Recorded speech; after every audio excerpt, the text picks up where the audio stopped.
As the clock struck midnight, strange occurrences began to haunt the hostel. Doors would slam shut on their own, chilling whispers echoed through the hallways, and unexplained shadows danced in the dimly lit corridors. The once vibrant hostel now felt suffocated by an eerie silence. Among the hostel's residents was a timid and bookish boy named Alex. One restless night, as Alex lay in his bunk, he heard faint footsteps approaching. His heart pounded as the footsteps drew nearer, echoing through the empty dormitory. He tried to dismiss it as the imagination playing tricks, but the chilling feeling persisted. Suddenly, a dark figure materialized at the foot of his bed, a ghostly boy with hollow eyes, dressed in tattered clothes. Fear paralyzed Alex as he realized that he was face to face with the vengeful spirit of Ethan. The ghostly boy's eyes bore into Alex's soul, and an icy coldness enveloped the room. Alex's voice caught in his throat, unable to utter a word. The spirit reached out with a spectral hand, sending a surge of terror through Alex's veins. As the spirit drew closer, Alex summoned the courage to speak. "What do you want from me?" The ghostly figure didn't respond with words, but its intentions became clear as it emanated a sinister aura. It sought to inflict the same pain and suffering it had endured, seeking revenge on the living. With a sudden burst of bravery, Alex lunged for the dormitory door, desperate to escape the clutches of the spirit. But the door slammed shut with an unseen force, trapping him inside. In a last-ditch effort, Alex reached for a nearby crucifix that had been hanging on the wall. Clutching it tightly, he recited a prayer, hoping to ward off the ghost. To his surprise, the ghost recoiled at the sight of the holy symbol. It let out a blood-curdling scream, fading into the darkness as if consumed by its own malevolence. With the hostel now silent once again, Alex cautiously opened the door, finding himself alone in the dormitory.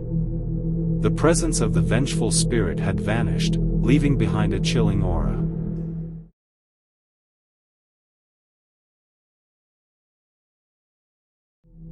The sinking dread.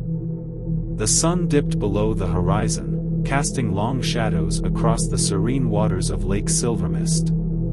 It was supposed to be a relaxing weekend retreat for 5 friends, Alex, Sarah, Mark, Lisa, and Tom, on Tom's family yacht.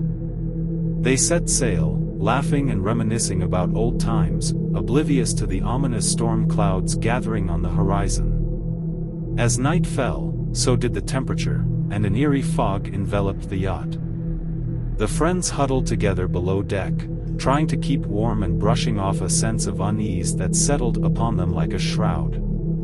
As they chatted to distract themselves from the chill, strange noises echoed through the boat. Creaks, groans, and the tapping of footsteps on the deck, even though they knew they were the only ones aboard. "It's just an old boat, settling with the waves," Mark reassured the others, but even he couldn't hide the fear in his eyes.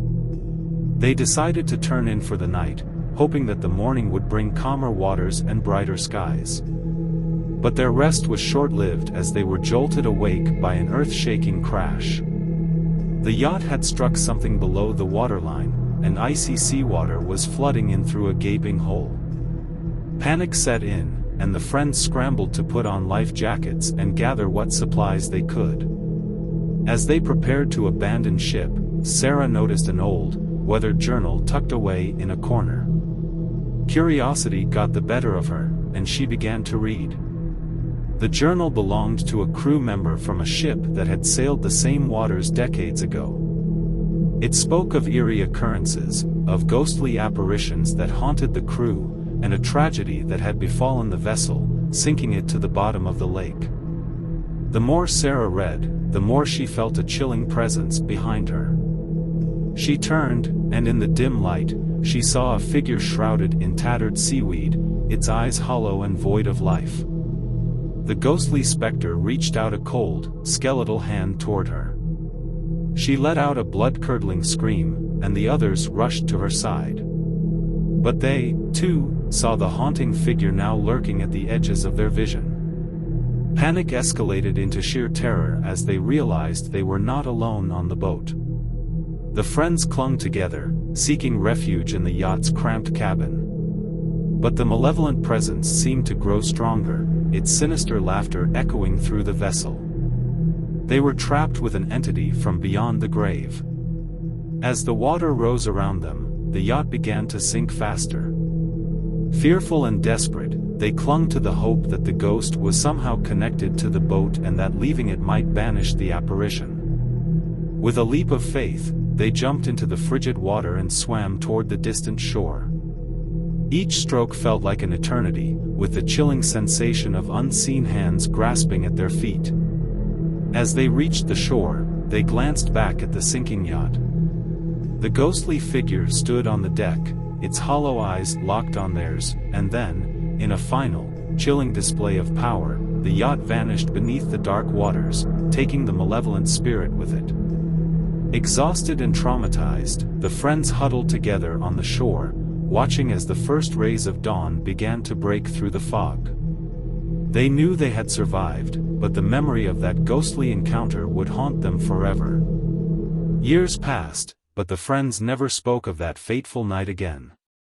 Each went their separate ways, scarred by the horror they had witnessed. Yet, when they crossed paths, a knowing glance would pass between them, a silent acknowledgement of the sinking dread that would forever bind them together in a chilling tale of terror on the haunted waters of Lake Silvermist.